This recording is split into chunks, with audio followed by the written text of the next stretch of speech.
Halo teman-teman, pada video kali ini saya akan mengunboxing ya teman-teman, yaitu sebuah powerbank yang saya beli di Shopee dengan harga Rp79.000. Apakah dia? Mari kita unboxing.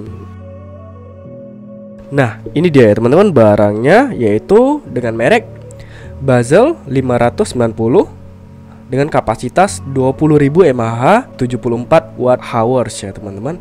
Jadi di sini tertulis 1 tahun garansi ya teman-teman. Ini cukup bagus untuk powerbank dengan harga di bawah 100.000 ya teman-teman.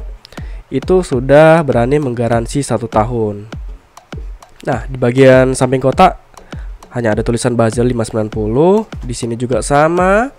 Nah, di bagian belakang kotak ada tertulis ya teman-teman. Penggunaannya dapat digunakan pada device apa aja, seperti HP ya teman-teman, iPhone, iPad, iPod, PDA, MP4, PSP, GPS navigator dan lain sebagainya ya teman-teman. Kemudian untuk LED light juga bisa ya teman-teman. Kemudian untuk produk specification-nya, dia kapasitasnya 20.000 mAh 74 Wh ya teman-teman, dengan micro input DC 5 volt 2 ampere. Output pertamanya DC 5 volt 2 ampere dan output kedua DC 5 volt 2 ampere juga ya teman-teman, dengan 4 brake LED, mungkin 4 indikator ya teman-teman, indikator LED ya teman-teman, dengan size 64 mm kali 142 mm kali 22 mm. Kemudian di sini ditulis lagi garansi 1 tahun. Oke, udah nggak ada lagi, kita buka aja ya isi dalamnya seperti apa. Nah, ketika kita buka kotaknya, kita mendapatkan kabel USB dengan tipe micro USB ya teman-teman, atau tipe B, yang dapat digunakan sebagai kabel output untuk ke device yang kita gunakan ya teman-teman. Kemudian, nah di sini ada unit powerbanknya dan kartu garansi ya teman-teman. Kita lihat dulu, ini kartu garansinya. Jadi karena dia garansi 1 tahun, dia disediakan kartu garansi juga ya teman-teman, untuk kita mengklaim garansinya. Nah ini ya teman-teman. Oke, kartu garansi. Nah, kemudian di sini kita dapat unit powerbanknya ya teman-teman. Jadi kita buka aja. Nah, ini dia isi dalamnya ya teman-teman.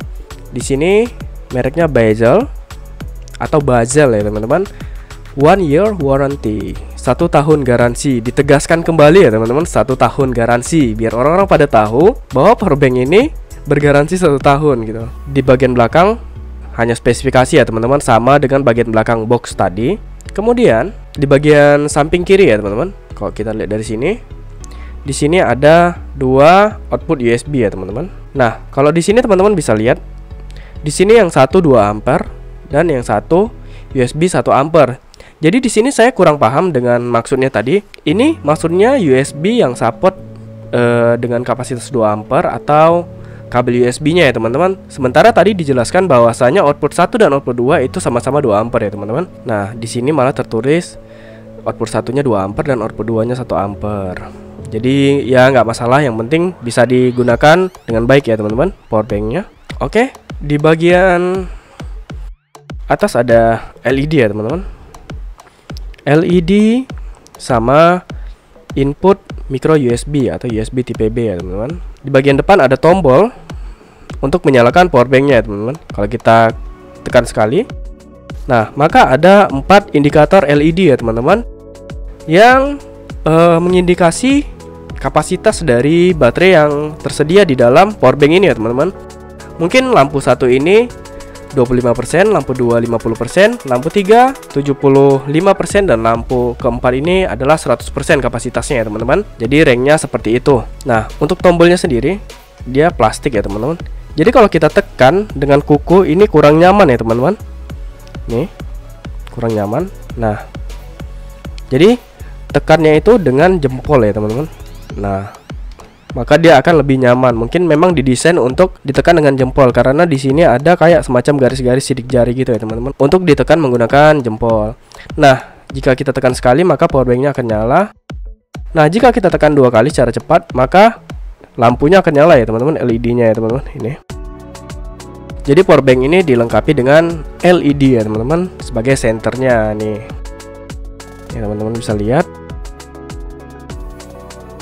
Nah, cukup terang dan mungkin cukup membantu ya teman-teman dalam keadaan gelap ya teman-teman. Jadi kalau untuk mematikannya tekan aja 2 kali lagi, maka LED-nya akan mati ya teman-teman. Oke, sekarang kita coba aja apakah powerbank ini berfungsi dengan baik atau tidak ya teman-teman. Ini kita buka aja kabel datanya. Dia kabel datanya pendek ya teman-teman. Kemudian kita colokkan aja ke yang 2 ampere output pertama ya teman-teman. Kemudian kita sambungkan ke handphonenya. Nah, handphonenya sudah ngecas ya teman-teman. Ini mengisi 26.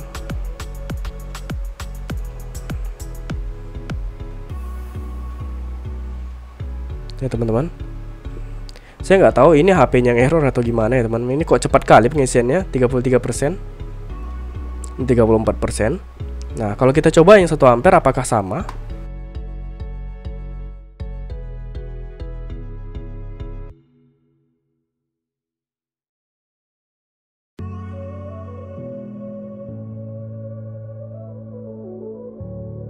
Nah, sama cepatnya ya teman-teman. Mungkin penulisannya di sini mungkin agak rancu ya teman-teman, 2 ampere dan 1 ampere. Tapi powerbank ini dapat bekerja dengan baik ya teman-teman. Nah, kebutuhannya saya membeli powerbank ini bukan untuk ngecas handphone ya teman-teman. Jadi kebutuhan saya adalah untuk menyalakan LED atau untuk menyalakan lampu ya teman-teman. Nah, ini misalnya teman-teman. Jadi sebenarnya kegunaannya untuk menyalakan ini. Nah, ini nyala ya teman-teman. Jadi kita nyalakan, lampunya nyala. Kemudian biasa saya gunakan untuk menyalakan kipas angin kecil ini ya teman-teman. Ini kipas angin kecil ini dari merek robot ya teman-teman. Ini jadi saya gunakan untuk urgensi jika mati listrik ya teman-teman, karena baterai di dalamnya kadang nggak bertahan lama ya teman-teman. Ini kita lepas aja coba baterainya, nanti dia mengecas. Nah, jadi kalau kita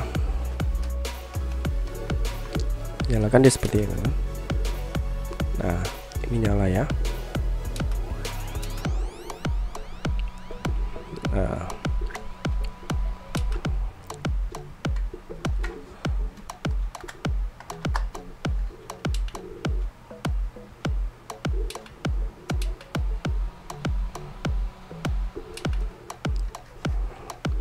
ini ya teman-teman. Jadi kesimpulannya powerbank ini dapat berfungsi dengan baik ya teman-teman. Cocok digunakan untuk teman-teman yang mungkin kehabisan baterai ya teman-teman, bisa menggunakan powerbank ini. Tetapi bagi saya powerbank ini saya gunakan untuk urgensi, untuk menyalakan kipas angin kecil ini pada saat mati listrik, atau untuk menyalakan ring light ini ya teman-teman. Kadang adaptornya terlalu jauh dengan ring lightnya, atau slot USB pada komputer itu terlalu penuh ya teman-teman. Jadi terpaksa saya harus menggunakan powerbank. Nah, jika teman-teman ingin membeli powerbank ini, teman-teman tinggal klik link yang ada di deskripsi video ya teman-teman. Oke, baiklah, cukup sekian tutorial dari saya kali ini. Jika ada pertanyaan, teman-teman dapat menanyakannya di kolom komentar. Jangan lupa subscribe untuk tutorial-tutorial selanjutnya, like jika teman-teman menyukai video ini, dan share kepada teman-teman yang lain. Semoga bermanfaat, tetap semangat, sampai jumpa kembali.